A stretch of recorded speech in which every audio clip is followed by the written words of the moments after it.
Good morning. I'm Scott Peyton, State Director for Right on Crime here in Louisiana. Welcome to Right on Crime's third part of 5 webinars that focus on second chance hiring. I would like to welcome today's guest, Rhett Covington, Assistant Secretary for the Louisiana Department of Corrections, and Clay Mixon, the co-founder of Atlo Software. A special thanks to everyone who has joined us today. And just a little bit of housekeeping. Please enter your questions at any time throughout the presentation in the Q&A bar, and you'll find that at the bottom of your screen. I will present the questions to our guests during the last 15 minutes of the webinar. And we'll also provide links and additional information in the chat bar throughout the webinar. And this morning, our thoughts and prayers certainly go out to everyone in Louisiana who's been affected by one of the 7 hurricanes that have come across our coast, and especially those in southeast Louisiana who are waking up this morning to see the effects of Hurricane Zeta. For the past 2 years, Right on Crime has sponsored in-person employment engagement forums across Louisiana to educate employers about the benefits of hiring the formerly incarcerated. Due to COVID-19, we've had to restructure and reformat these events, and we've moved them to a virtual format. And we are creating a 5-part webinar series. Today is the third of 5 series, and you can find links in the chat bar to our previous 2 forums. We'll also have a link to our employer handbook, which contains valuable information for employers to take into consideration when hiring the formerly incarcerated. For those of you participating in real time, we do have links to all of this information in the Q&A bar, in the chat bar, and those who are following us on the recordings can go to www.rightoncrime.com. Lastly, these webinars are approved for 1 hour of continuing education from the Society of Human Resource Managers, SHRM, and the activity ID can also be found in the chat bar to receive your 1 hour of continuing education credits. I'm very excited about today's topic, which details how technology can benefit the criminal justice system, and especially its use and its importance in reentry. So let's go ahead and get started. Our first guest is Rhett Covington. Rhett is the Assistant Secretary for the Louisiana Department of Public Safety and Corrections. He has served in this position since January of 2015, and formerly served as the Deputy Assistant Secretary for 6 years. He began his criminal justice career as a probation and parole agent and a supervisor for 15 years. He is responsible for the Office of Offender Reentry. He serves as an advisory member of the Louisiana Sentencing Commission. He is a designee for the DOC Secretary on the Louisiana Reentry Advisory Council and the Workforce Investment Council. The Office of Offender Reentry is responsible for management and expansion of reentry opportunities for offenders in the custody of DOC, particularly those in local jails. The Office of Offender Reentry is working with local sheriffs and community organizations to establish a continuum of services throughout the state to better prepare returning citizens for reentry into the community, to lower recidivism, and ultimately increase public safety. Our second guest is Clay Mixon. He's the co-founder of Atlo Software. Atlo is a Louisiana-based company started by 2 longtime friends that decided to combine their skills and interests to build something revolutionary. Today, Atlo is proud to be a leader in the effort to better educate persons of all ages incarcerated in the United States. Atlo firmly believes that there are people who deserve a second chance, and through education, Atlo can provide the path to a successful second chance. Clay is a native of Tangipahoa Parish, Louisiana.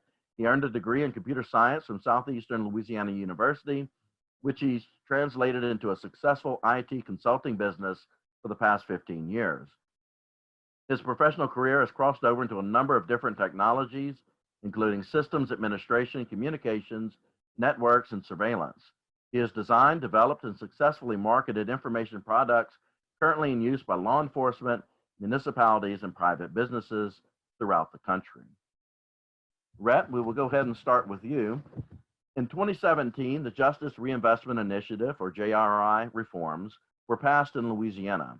The 4 goals of these reforms were to focus prison beds on people who posed a serious threat to public safety. The second was to strengthen community supervision, The third was to clear away barriers to successful reentry.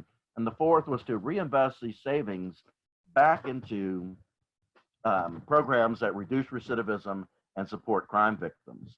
Let's talk about the last two goals, which are clearing barriers and reinvesting the savings from the reforms. Employment, as you know, is one of the many barriers faced by the men and women who are released from prison. And this is the focus of today's webinar. Rhett, if you don't mind, would you walk us through how DOC is using the reinvestment funds from the 2017 reforms to both clear barriers and to reduce recidivism? Great. Thank you, Scott, for putting this on and for also having us here today to talk about some of the things the department is doing. Employment is a key feature to reducing recidivism, because if someone does not have the ability to lawfully support themselves and their family, they will return to what got them locked up to begin with, through desperation or whatever. We also know that education is a key component, not only of gaining long-term employment capable of supporting them, but also is a factor that drives crime. Half of our population that comes to us without a high school equivalency. We have the highest adult ed population of any school system in the state. We provide we are the #1 provider of high school equivalencies in the state of any school system.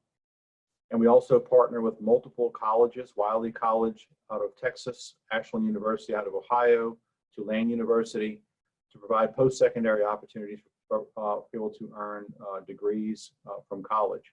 We also have a long-term partnership with the technical college system to provide skills-based training for vocational career tech ed type training. The challenge has been for that is that even in the era of reinvestment and a focus on reducing recidivism, we've all had our share of budget cuts, and LCTCS has faced a number of cuts over the past 10 years that has shifted the burden of education cost from state subsidies to tuition. And our folks who are incarcerated can't pay tuition. So consequentially, the number of programs have reduced, and by this year will pretty much be gone. We've had to use investment funds to reinvest in and shore up some of those programs, create an alternative model where we take some long-term offenders who probably will not be getting out anytime soon, but have mastered their craft, and turn them into instructors.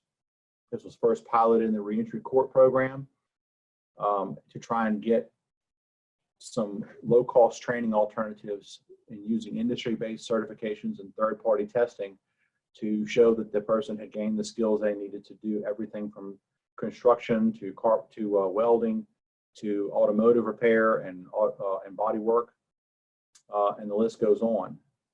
We have hundreds of crafts that we train people in across the state, and we are constantly looking for ways to take our longer-term population and turn them into tutors and mentors to help those who have shorter terms and are returning to the community. And we place a lot of our investment funds there. We also have developed a regional reentry model across the state. Half of our population who were in state custody served their time in a local jail. Over 100 jails, which makes deploying services very difficult.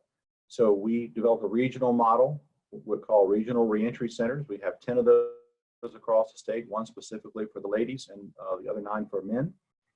They are designed to address the needs of someone who is nearing release. Their focus is on preparing the person for a release into the community with a discharge plan. We know that every day someone is locked up, they begin to lose protective factors such as a job, a place to stay, transportation, family support. And when someone's been locked up for a number of years, they have to start over from ground zero. The Department of Corrections has also invested in housing and in transportation to try and help bridge that gap. So we have an emergency housing and transitional housing fund, which we provide limited ability to house people for a short term until they can get on their feet. We're moving into to helping out with transportation as best we can. But again, our funding is extremely limited when it comes to the scope of the problem. We release about 18,000 people a year who are starting over again. And as you can imagine, the cost to fully support those needs of someone returning to the community is untenable for the amount of money that we have available. So we try and focus those on those who are higher risk, those who have the most need, and help them in that area. We continue to look at how we can add additional programs, additional opportunities, how we can improve the programs that we have to be more meaningful to industry. So we would like employers to help us by giving us feedback on the training that someone may have gotten while they were incarcerated that didn't work out like they thought it would, because that allows us to shine the light on how we can improve those programs to make them more useful. But we use things like NCCER, AWS, ASE. Thanks to Atlo and Clay and the efforts at Angola, we now have GM certified training opportunities for folks, which is really the only prison system in the nation that can actually do that kind of training. And if it were not for the COVID pandemic shutting down transfers and people coming in and out of prisons, we would have a driver's license training program and a CDL program going right now. We have all the pieces in place. We're just waiting for things to kind of let up a little bit so we can start working on that. And we continue to push the envelope with additional training options as we come across them. I think that the biggest solution that has helped us the most when it comes to training people who are incarcerated and getting them ready for release has been our partnership with Atlo. You know, the GED and the high school equivalency systems were moving to online testing away from paper-based. That's a general move for all industry-based certifications. All testing is going to online, and we were just behind the times. We had no way of doing it securely. I mean, we can't allow someone to get on the internet and do whatever. So we had to have a secure way of doing this, and Clay and Atlo have helped us be able to do that safely, securely, to the point that our wardens, as long as it's going through Atlo, they don't even blink. Yes, great, go ahead, do it. That's unheard of in a Department of Corrections anywhere in the nation, to have that level of trust. And Atlo has been proven time and again that they know our needs before we even mention them and have already thought it out and dealt with it. Not only have they done that, but they've actually gone out and helped us to find and develop programs that we didn't even know we could have access to, such as the GM certified training, such as Python coding, and so forth. So these are things that we would not even thought about doing, but they brought them to our attention as a need and helped us put them in place. So they've been a fantastic partner, much more than just a normal vendor that you would contract with from the state, because they're helping us to kind of build the plane as we fly it. Then they came to us a couple of years ago and said, hey, we got this idea. We're going to build this portal for you guys because y'all are having trouble connecting them to employers. Our job fairs, which we now call resource fairs, we hold those annually at every one of our state institutions. But because only 20% of our releases each year come out of a state institution, it's unfeasible for us to have job fairs at 100 local jails. And it's so far distant from where employers normally do their daily business to where these rurally located jails are. We've not had great participation in the past from employers going to local or state facilities to interview potential prospects for employment after release, even with great training programs. I think that the brainstorming of trying to connect employers with potential employees who are getting out in the near future led them to develop the Reentry Workforce Portal, which Clay is going to talk about and delve into more during his portion of this discussion. But I think that COVID-19 and the need to move towards more virtual meetings has led us into another realm of potential possibility. Virtual job fairs are starting to take off. And now that we have the technology through Atlo to be able to bring that across the prison fence, we're brainstorming ways right now of how we can, in the very near future, begin to host job fairs virtually, regionally based, sector based, et cetera, to connect those who are returning to that area with employers and set up a mechanism for them to communicate and get the ball rolling on their employment. It's much better in outcomes to get someone connected before they get out, because the day a person gets out, if they're already looking for resources they don't have, if they're already having to focus on gaps in their plan. They don't have a place to stay. They don't have transportation. They don't have a job. They don't have any income. They have unmet substance abuse treatment needs, et cetera. If those aren't dealt with and are ready to go when they walk out the door, they tend to relapse. They tend to disappear. They tend to not show up for work. If they show up for work, they're high. All of these problems tend to occur if there's a gap between the day they get out and the time they actually access a resource such as an employment piece. So it's critical for us to make sure that we connect them as soon as possible. And just one mention about, to all you employers who may be wondering, why should I be hiring when these folks, whenever we have such a high unemployment rate right now, because it's such a liability with hiring convicted felons and people who are coming out of prisons and jails. I'm not gonna try and fool you into thinking that there's no risk. What I'm going to tell you is that you already face that risk with anyone you hire. If you were to take the label off of the person that you're considering who has that label of ex-felon, and you were to put them up against the majority of people that you interview for jobs, you will see there's not a whole lot of difference in their ability to get to work, the drama they bring to that work, their reliability, their soft skills, their hard skills, and you will have this, a lot of the same opportunities. And you have someone who has a vested interest in wanting to work because they don't want to go back to prison again. They understand where that road leads. And so they have an incentive, whereas a lot of folks that you're out there, they haven't been down that road. They haven't been deprived of their freedom and liberty yet. So I encourage you to kind of take away some of those misconceptions of a label and to think openly about what you're hearing today, and to help us make sure that we're providing not only good hard skill training that meets your industry needs, but also that soft skill training, and to give us feedback. Okay, great. This person went through this employment prep program and they don't even know how to dress or even talk on the job. Y'all got to do a better job here. Great. I need that feedback. We don't believe we have 100% of the problem solved. We're trying to continually improve, and we need that CQI continually coming back to us to build things that are better. We have a number of federal grants that actually support the efforts we have through JRI. We have an adult reentry employment strategic planning grant, which we just received implementation funding for. We have a pay for success program to help with housing that we just got. So we continue to look for federal grants. We continue to look for other funding opportunities. We continue to look for partnerships in the community. We've funded a number of community coordinators across the state. Probation and Parole has designated reentry program managers to be that point of contact in your community, to be boots on the ground in the area, helping to organize the community, find and respond to and follow up with all of our partners, which includes our employers. So we're putting all the people and things that we need in place to try and build a comprehensive system to give you, the employer, the confidence to take a risk on somebody. We have great partnership with Workforce Commission, and they have a number of resources such as the Work Opportunity Tax Credit, the Fidelity Bonding Program, et cetera, to help with that as well. So I encourage you to come take a tour of one of our prisons when we can start having tours again, to start seeing that the people that are behind the bars actually do have skills and are good potential employees for you.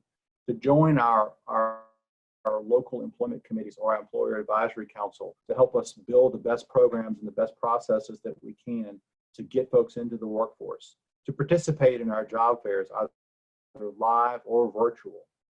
And if there's an unmet need out there, a crisis that you need skilled training in a particular area, but you just can't seem to find it, contact me directly. We'll try and put that in place so that we give our folks a leg up, an opportunity to advance in that particular area.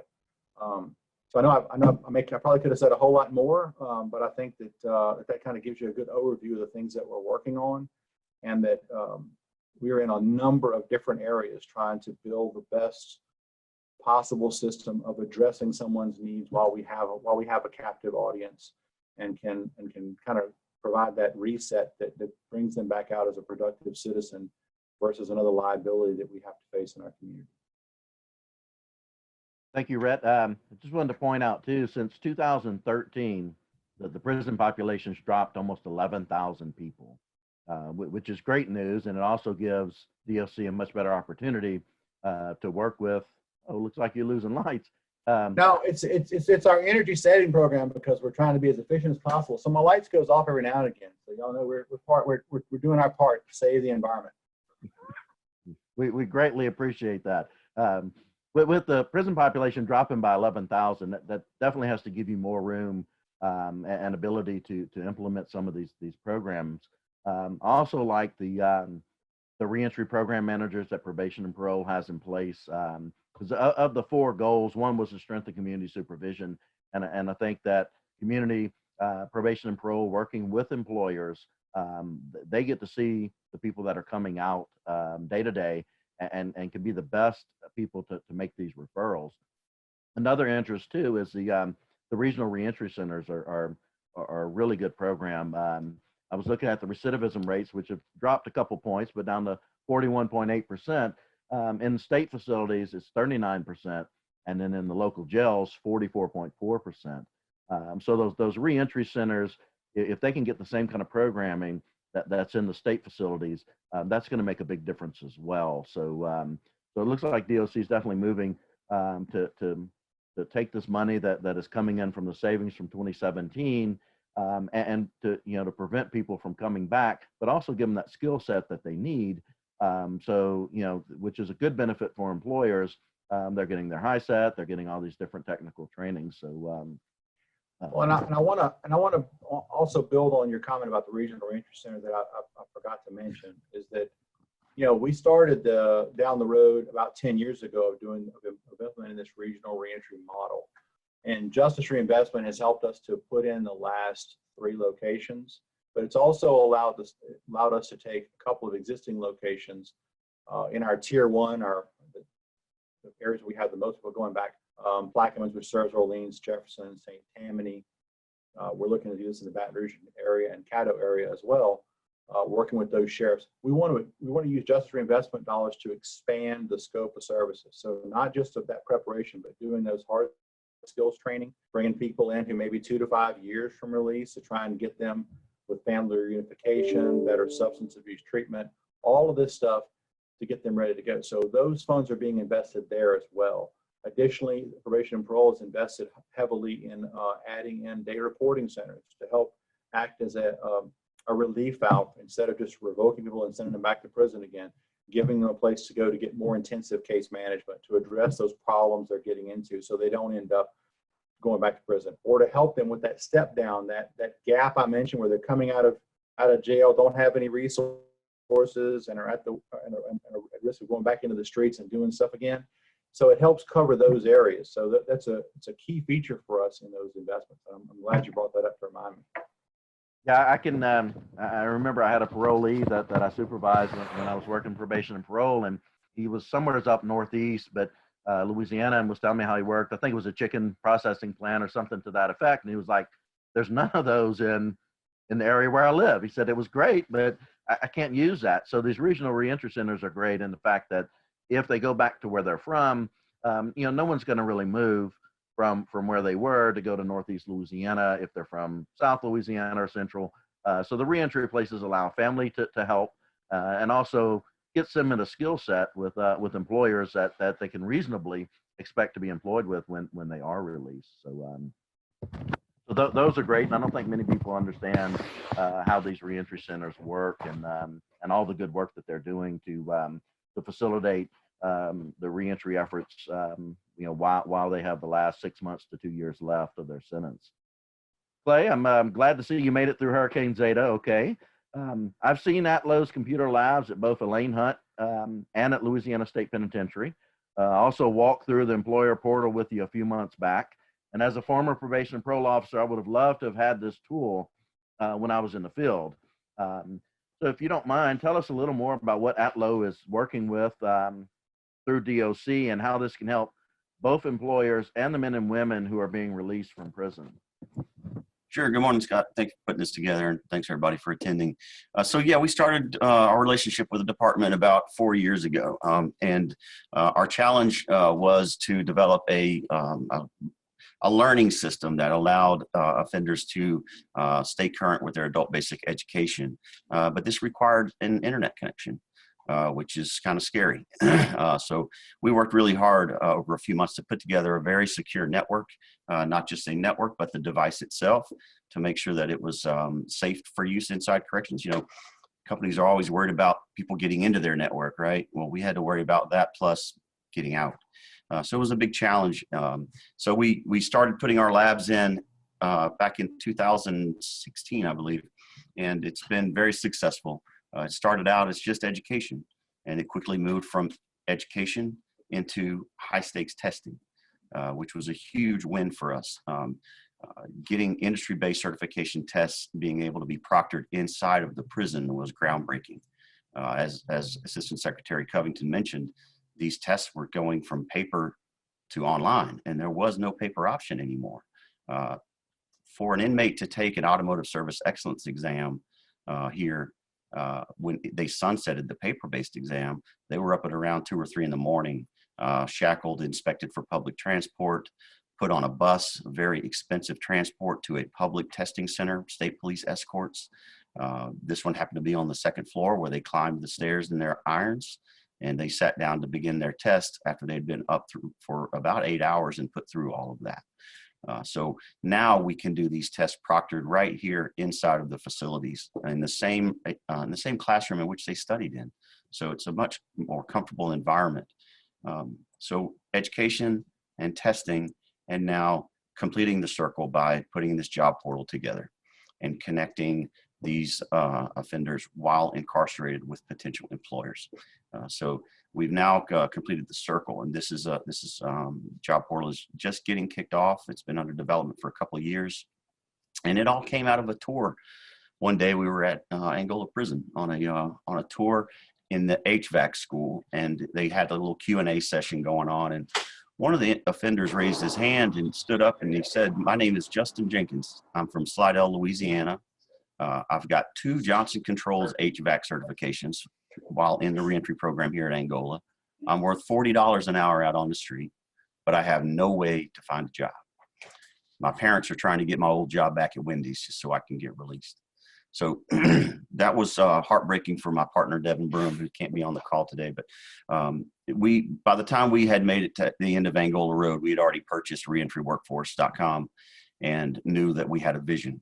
And that's when we approached the department saying, "Hey, maybe we should try this." And luckily they had their trust in us, and we were able to put this together.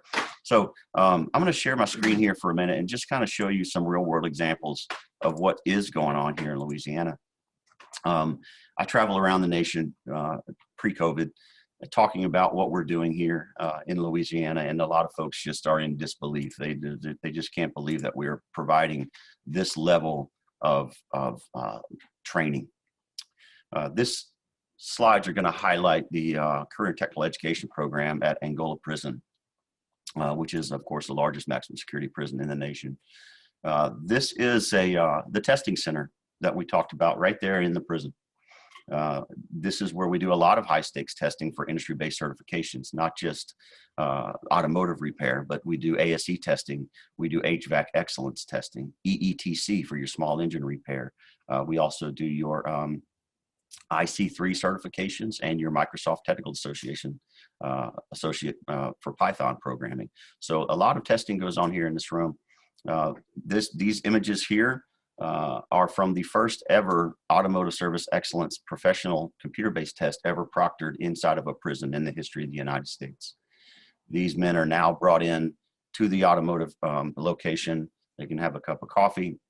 They're comfortable. We bring them into the testing center and perform their test right there inside of the prison.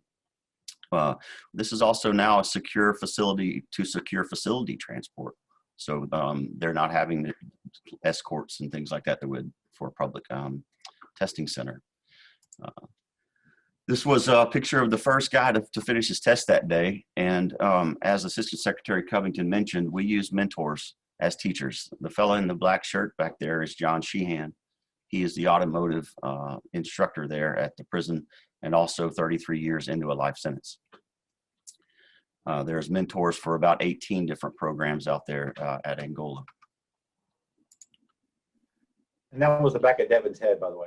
Yeah, that's my partner Devin there shaking his hand. Yeah, wish he was on the call.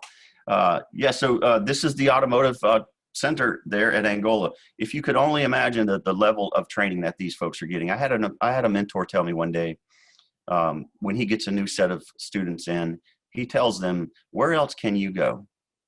And all you have to do is work on yourself and learn this skill for 2 years.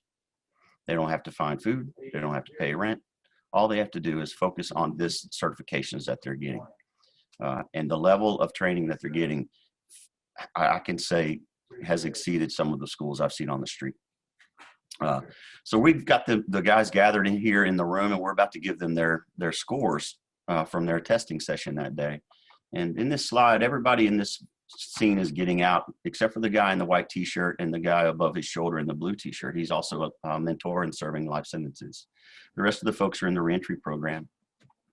The guy in the middle there was the first guy one of the first group to get access to General Motors training. General Motors is a big partner. It was very surprising to them that we were able to do what we did in getting their curriculum brought into the prison. These guys are not just getting curriculum. They are getting hands-on experience. They know how to do these skills. The last thing that we would want to do is have someone have a certification and release, and you guys hire them and they couldn't do the work. You can be assured that these folks know how to do the work that they're certified to do.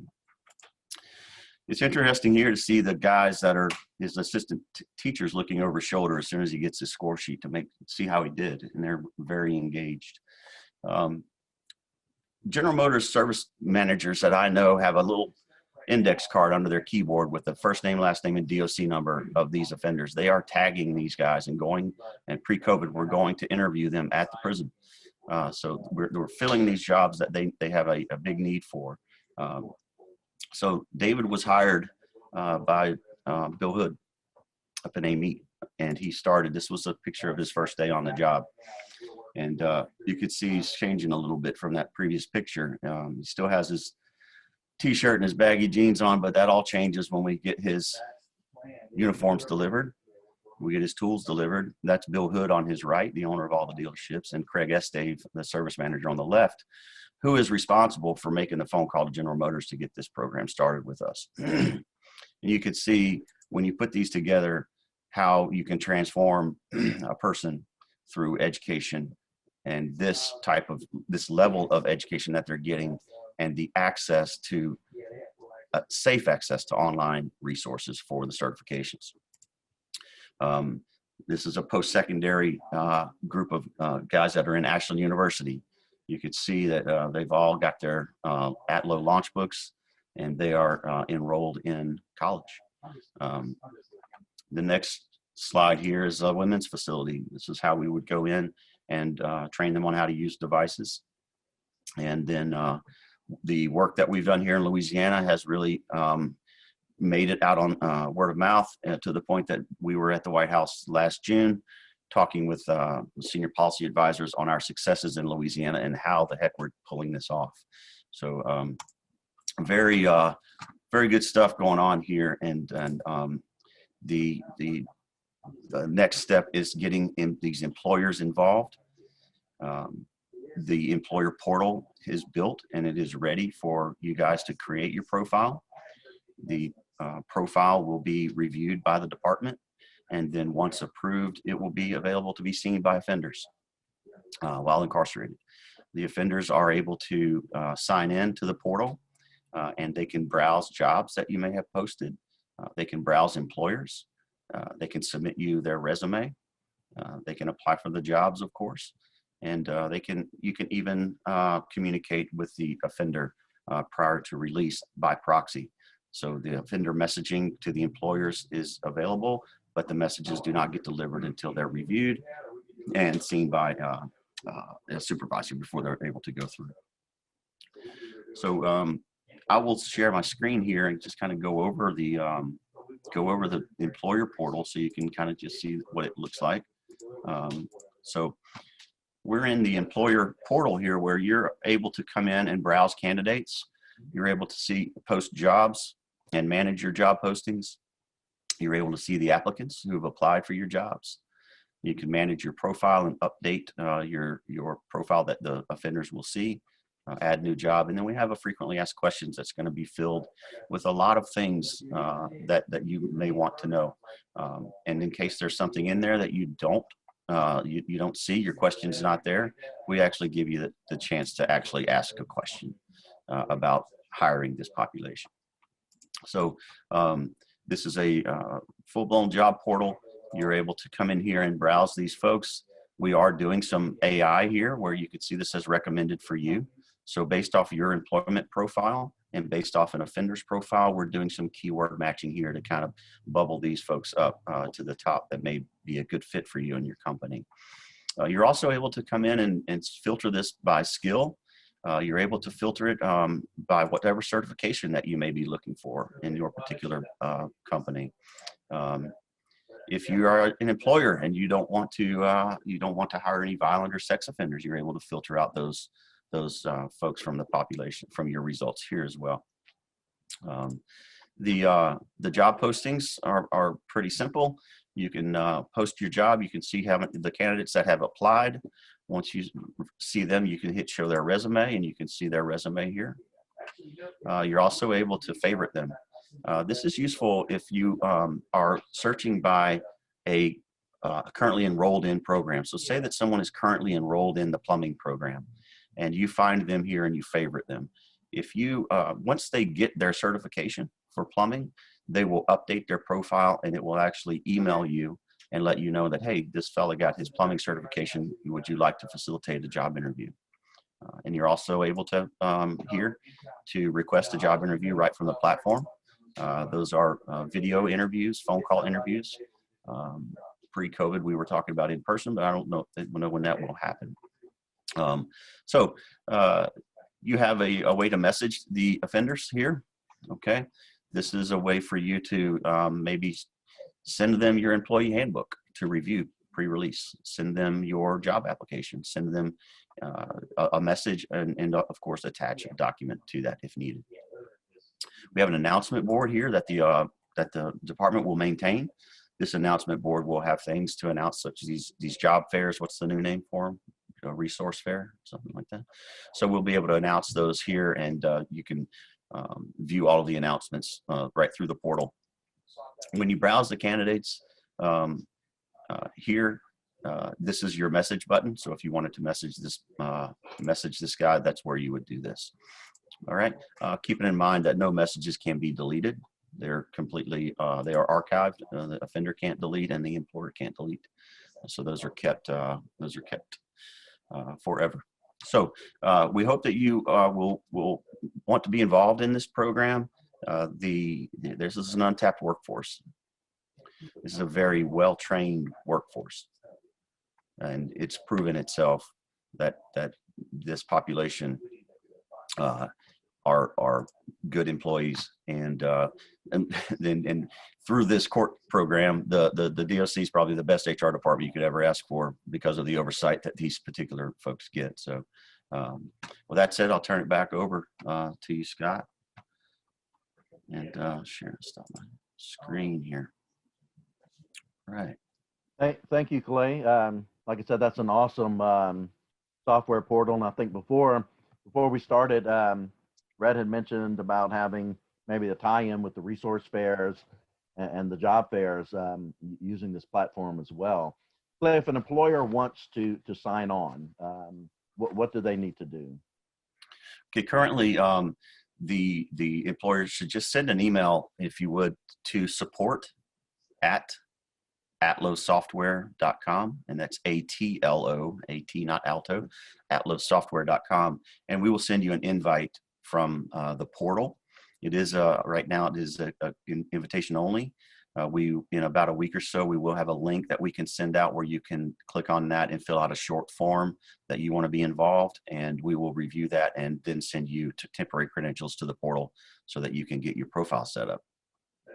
And I believe I'm sorry, Scott. I would just add that in the near future, we're going to be sending invitations out to our partners who are already employers that we work with, to give them that access without them having to do that. And I believe we're working with the Workforce Commission right now to try and get the word out to all the employers that they have listed that are signed up in their hire network just to let them know this is a resource available to them. So we're going to be doing more, I guess, advertising and access, reaching out to employers in the near future over the next couple of months. Rhett, are these in the regional reentry centers as well? So this is wherever we have Atlo devices. We have Atlo devices at every regional reentry center. We have Atlo devices at the day reporting centers when the person gets out. There's what Clay didn't tell you is that there's actually a smartphone app that accompanies this, that the person, when they get out, can actually continue to access their profile and continue to have those conversations with employers. So it's not like they walk out the door and they can no longer talk to you through this platform. And we have them at all of our state prisons. We also have mobile units. You saw the launch pads that Clay was showing you with the college students. Those devices we use as well to deploy them where needed in the event that we have maybe a virtual job fair, or we are focusing on a particular area that we need to have additional capacity at. So we do have the ability to go beyond that. So there goes my lights again.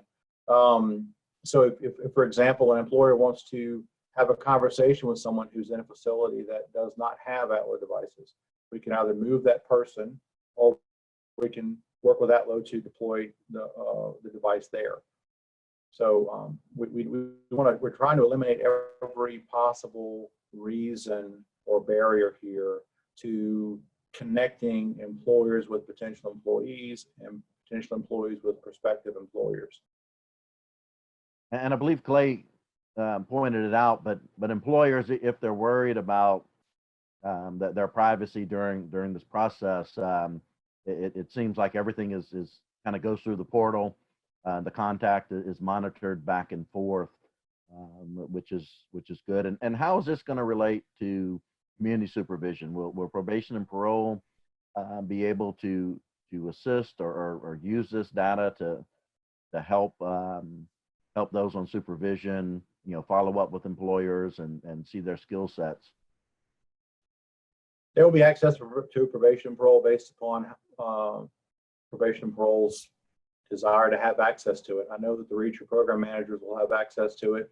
Whether they get down to the point of every officer needing to have access to the system, that's a decision that they're going to make internally. And I think, again, it depends upon how widely used this application is. If we don't have employers signing up, we have everybody in the system looking, but there's no employers. Well, there's not really a reason to have that. But if this becomes the game changer that we think it will be, then they will want to have access to it. So, and there's additional components to this beyond just employment. I mean, Clay, just to be modest when it comes to talking about the work they do, but they built in an entire case management component to this thing behind the scenes. Everything from budgeting to goal setting the first couple of hours to the first couple of weeks when they get out, what they need to do. So all of those all those features are built into this platform if the department decides to use it. And that's a departmental decision that has to be made, and a decision that probation and parole has to make as to how deep we want to go with this. But yes, they will have access to it. Atlo has been extremely open to providing whatever content or assistance or access that we need at minimal cost to the department with all of its products. In fact, I actually had an executive from Core Civic, one of the largest private prisons in the nation or in the world, contact me and said, "Do you know these folks? Are they for real? You know what they could charge for this?" I said, "Yes, they're for real." So I just, that if it sounds too good to be true, guys, this is one time when it really is true. So. That is great. One thing I failed to mention is the employer app is done. So there is an iOS app for you to use on your telephone, and you can access the portal and browse the candidates, post jobs, review your applicants, and things like that too. So that is out there. And Rhett, you mentioned earlier, just want to bring that back up for employers that are watching, that DOC and more than likely you will work with employers on specific industry type training. Is that correct? Certainly, you know, I mean, we don't have endless pockets, but if we have the resources and we can retool an ineffective program to make it more specific and more effective for a job sector, or we can work together to find a solution to that. We've had workforce commission partners actually ask us, do we have customized training options that we'd like to employ? And if an employer came to us and said, hey, we'd like to work with you to put together customized training for our business, we would jump on the horn with Workforce Commission and put that in place, and they would help us with the funding for that. So we do have the components in place to tailor and improve programs as needed by our employers that are willing to partner with us. I do have one question so far, and then this is probably for Rhett. Will Day Reporting Center participants who are already out on parole be able to use the system if they had not previously enrolled while incarcerated? And I see that comes, so yes, I believe they can. I think that's going to be a decision again upon coming from departmental probation and parole and how we want to roll that out.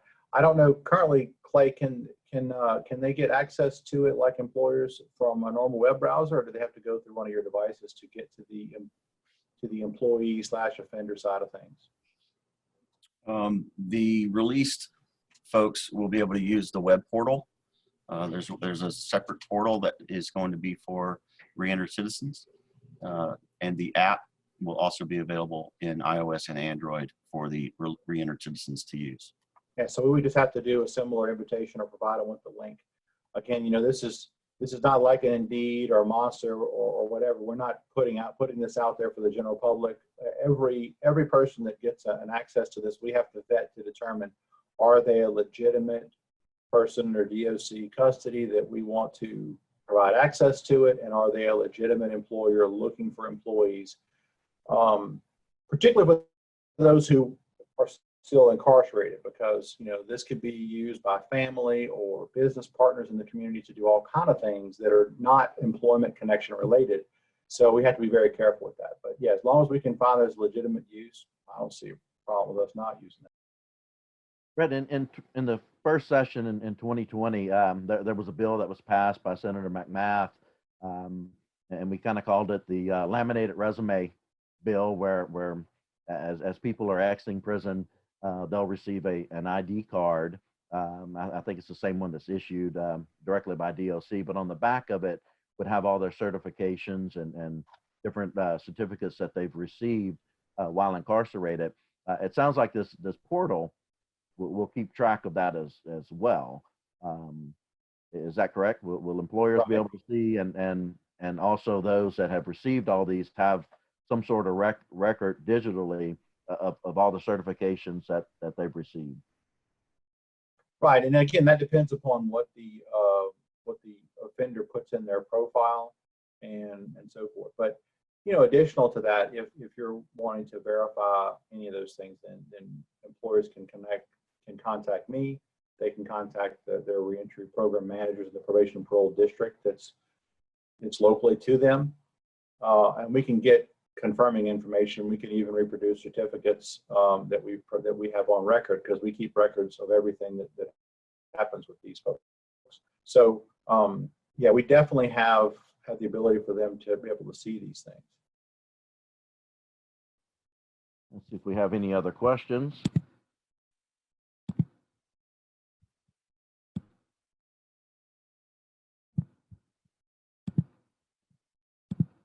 So this is currently in use as we speak, or is it still being piloted, or?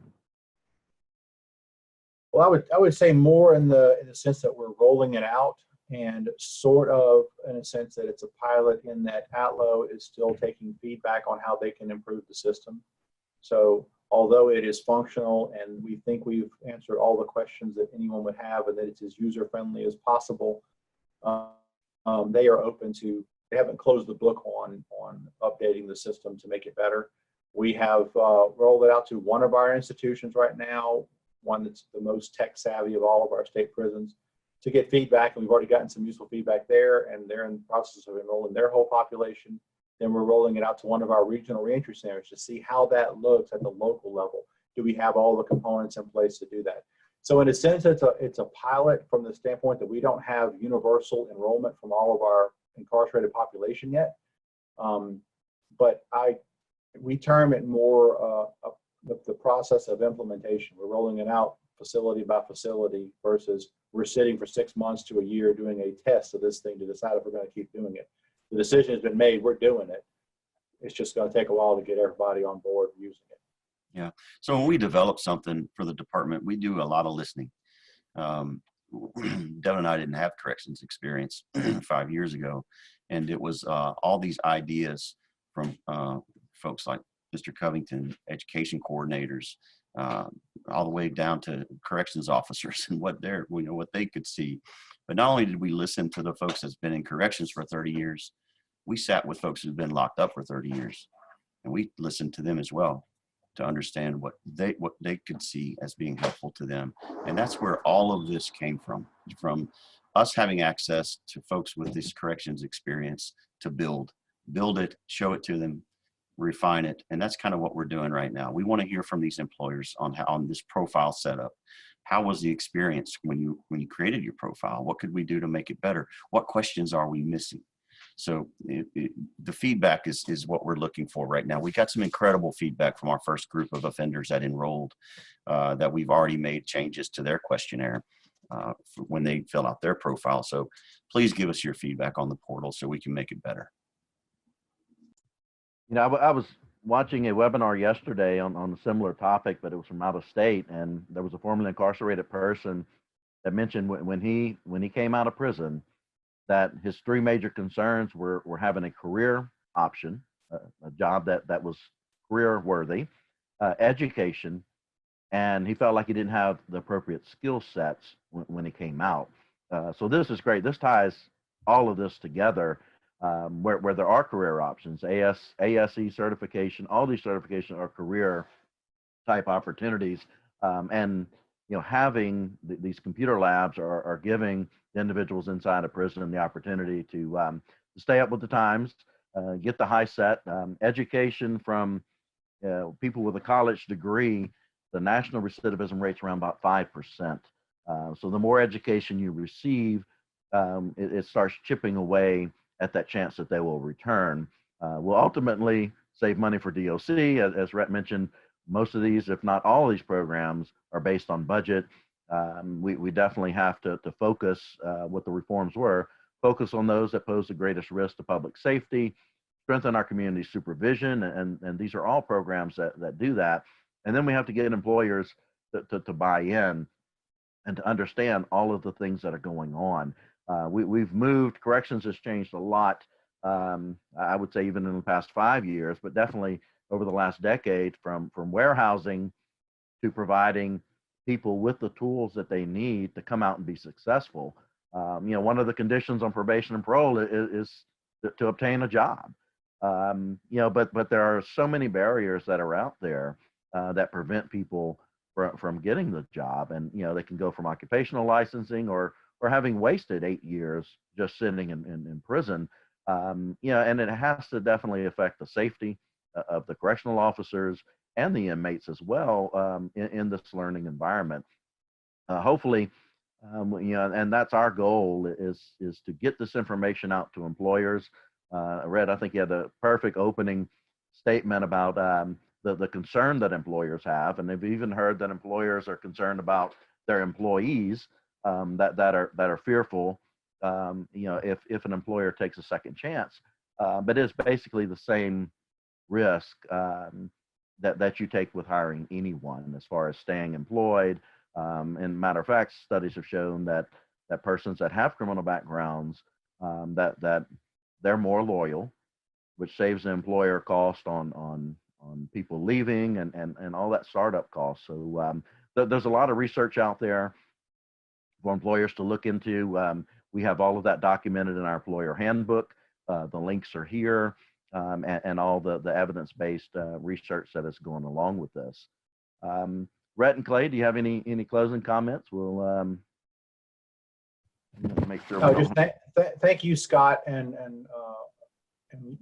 Right on Crime for having these events, because we need to get the word out. You know, the Department of Corrections in Louisiana does a really good job, I think, of being progressive, of pushing the envelope, of developing new and innovative ways of addressing these barriers and problems that that folks who are incarcerated face when they return to the community. But we don't do a good job of getting the word out to the community and to the world about what we're doing. We don't do a good job of telling our story. So thank you for helping us to tell our story, and hopefully changing public perception about people who have been incarcerated.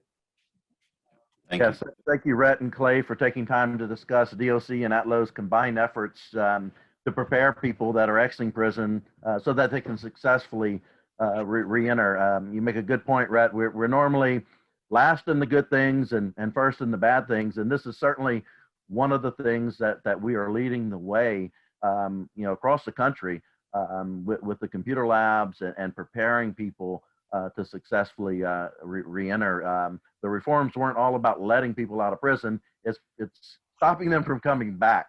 That vicious cycle of recidivism, and that's the best way to tackle this. And the technology, both inside and outside of the prison walls, is certainly one of the benefits that we need to let employers know about when it comes to hiring the formerly incarcerated. For those who are watching, join us Thursday, November 12th, for our fourth part of our virtual series. Michael Williamson, who's President and CEO of United Way of Southeast Louisiana, and David Tinkus, President and CEO of Goodwill Industries of North Louisiana, will be our guests. Both of these organizations and men are doing a great work to prepare justice-involved individuals for the workforce, and our next forum will focus on what nonprofits and what people like Goodwill and United Way are doing to help persons re-enter back into society. Again, thank you very much, Rhett and Clay, for joining us. And an email will come out tomorrow with a link to the recorded version, as well as the registration link for our November 12th forum. Thank you both very much, and have a good week. Thank you.